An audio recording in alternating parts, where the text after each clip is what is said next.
le budget 2015. Les comptes de la sécurité sociale sont dans le rouge vif, jusqu'à 1,3 milliard de déficit, et ce selon les derniers chiffres publiés dans l'Echo. C'est une fameuse tuile à quelques jours du contrôle budgétaire. Rachel Crivella. Il a beau être aussi ministre de la loterie, Hervé Jamard n'a pas tiré le gros lot. La sécurité sociale a refait ses comptes. Pour 2015, son déficit s'avère plus important que prévu. Un trou de plus d'1,3 milliard dans ses caisses. En cause, un dérapage de quelques 800 millions d'euros supplémentaires. C'est à l'évidence pas une bonne nouvelle. C'est presque 800 millions en moins, si je puis dire, pour le budget, pour bien faire comprendre, qui viennent essentiellement d'un manque de recettes.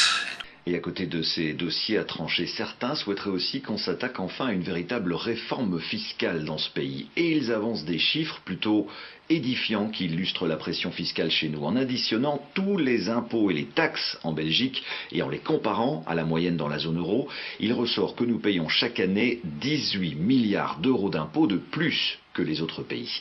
Analyse Frédéric Delfosse, Alain Gardy. Le Belge paye beaucoup d'impôts. Tout le monde le dit. Tout le monde le pense. Bon, on dit toujours que les Belges en payent beaucoup, oui. En Belgique, je trouve, oui. Mais les chiffres de l'Institut de recherche Itinéra le démontrent. La pression fiscale dans notre pays est plus élevée que la moyenne de la zone euro. 5% supplémentaire de notre produit intérieur brut. Une somme colossale. Chaque année, nous déboursons 18 milliards d'euros de plus que nos voisins européens. Donc c'est chaque année 4 500 euros par ménage, donc c'est 400 euros par mois, donc on voit qu'on a quand même un ordre de grandeur très important. Se pose la question de savoir si en retour nous recevons des services publics de meilleure qualité que nos voisins. Même constat pour la fiscalité sur le travail. 50% de taxation supplémentaire par rapport à la moyenne de la zone euro. Concrètement, sur 100 euros de salaire, toutes charges confondues, cotisations patronales comprises, 60 euros vont dans les caisses de l'État belge, contre seulement 40 euros en moyenne chez nos voisins. La Belgique taxe beaucoup et taxe tout ce qui fait notre quotidien, mais avec quelle plus-value pour le citoyen? Quand on voit les états des autoroutes, vous pouvez monter ici à Champion, vous descendez l'autoroute, il y a des trous, il y a des nids de poules partout. Il n'y a qu'à regarder les rues, comme elles sont dégueulasses, hein, monsieur. Bon, la pension moyenne en Belgique n'est pas plus élevée, en fait elle est plus faible que dans les pays voisins, notamment si je compare par rapport à la France. Donc nous n'avons pas de meilleure pension que de voisins, nous payons plus d'impôts. Deuxième comparaison, les soins de santé. Pour le remboursement des soins de santé, la Belgique, le ménage, le privé, le citoyen paie plus, de l'ordre de 25% de remboursement des soins de santé, plus que les ménages des pays voisins. Chez nos voisins, justement, aux Pays-Bas, en Suède, la réforme de la fiscalité du travail a déjà eu lieu. Les citoyens et les experts sont formels. Le temps presse pour nos dirigeants et pour la santé financière de notre royaume. Roland ne rechigne jamais à travailler. De toute façon, il n'a pas vraiment le choix. Veuf, il doit pourvoir à ses besoins et se demande souvent comment vivent les autres bénéficiaires de petites pensions. Comment c'est possible, hein? Mais on sait vivre, mais le loyer, et il reste 8-9 000 francs. En Belge, je suis encore en Belge, non. Eh ben, il faut faire tout avec ça. Gaz, électricité, tout l'eau, et la bouffe, et s'enfermer. Vous n'avez plus rien à faire, hein, plus acheter quoi que ce soit. Hein. Aujourd'hui, de nombreux indépendants auraient bien besoin de l'un ou l'autre fusible pour les protéger. Il y a quelques années, avec sa société d'électricité, Rémi Leteau réalisait encore 1 million d'euros de chiffre d'affaires annuel. Mais depuis, ses clients, principalement dans la grande distribution, ont revu leur budget à la baisse. En fait, on a des frais de gestion qui sont importants. Et du jour au lendemain, vous n'avez plus de travail et les frais de gestion sont toujours là. Donc il faut les freiner tout doucement. Donc ça passe par tous les sens. Quand j'ai dit, on retire les omniums aux camionnettes.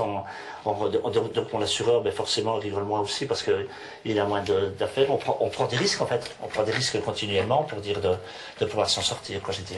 Moi, je me bats pour continuer mon entreprise.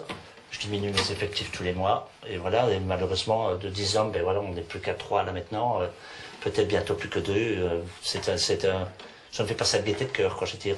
Rémi Leteau a donc dû se séparer de 7 ouvriers. 7 chômeurs que l'État va devoir financer.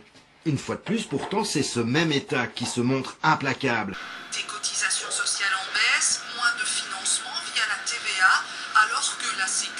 verser plus d'allocations sociales. Voilà le cocktail qui plombe les comptes de la Sécu. Face aux contributions, à la TVA ou à l'Office national de sécurité sociale, l'électricien se heurte à un mur. La fameuse amende des 309%. Donc en fait, quand vous avez fait une erreur de comptabilité, c'est considéré comme une commission occulte. 309% quand j'ai dit. Donc on vous réclame si l'assurance était de 300 € à l'époque, mais l'amende est de 900, ni plus ni moins quand j'ai dit. On vous casse comme ça quand j'ai dit. Autre exemple, s'ils ne sont plus en règle de cotisation sociale, les indépendants perdent d'office leur couverture mutuelle. Ils se retrouvent à la merci du moindre souci de santé. Moi j'accoste n'importe quel indépendant, qu'il soit mon petit boulanger de village, qu'il soit l'ardoisier du coin, qu'il soit, je veux dire, mon garagiste, ou n'importe quoi, on rame tous. Tous. On est tous dans un merdier dans lequel on n'arrive plus à se qui viennent essentiellement d'un manque de recettes. Des cotisations sociales en baisse, moins de financement via la TVA, alors que la Sécu doit verser plus d'allocations sociales. Voilà le cocktail qui plombe les comptes de la Sécu. Comment c'est impossible, hein? Mais on sait vivre, mais le loyer, et il reste 8-9 000 francs. En Belge, je suis encore en Belge, non. Eh ben, il faut faire tout avec ça. Gaz, électricité, tout l'eau, et la bouffe, et s'enfermer. Vous n'avez plus rien à faire, hein, plus acheter quoi que ce soit. Hein. Les indépendants lancent un cri d'alarme. Où je ne me paye pas, où j'ai vraiment ce qui s'appelle vraiment très peu, j'ai juste le minimum pour vivre. Quoi. On est tous dans un merdier dans lequel on n'arrive plus à se dépêtrer. Ce sont surtout les petites entreprises qui souffrent, mais au final, des dizaines de milliers d'emplois sont perdus. C'est à l'État à prendre un petit peu à disposition pour aider les petits indépendants plutôt que toujours aider les grosses boîtes. Face à la crise, les trésoreries sont dans le rouge. Les dettes s'accumulent, principalement auprès de l'État, qui se montre implacable. Finalement, je ne me suis pas retrouvé en faillite. Finalement, on m'a mis en faillite. Si on doit de l'argent à l'État, on a une obligation effectivement de faire aveu de faillite. Dans cette descente aux enfers, certains voient leurs biens saisis. Des vies entières de travail sont ainsi mises aux enchères. D'un manque de recettes.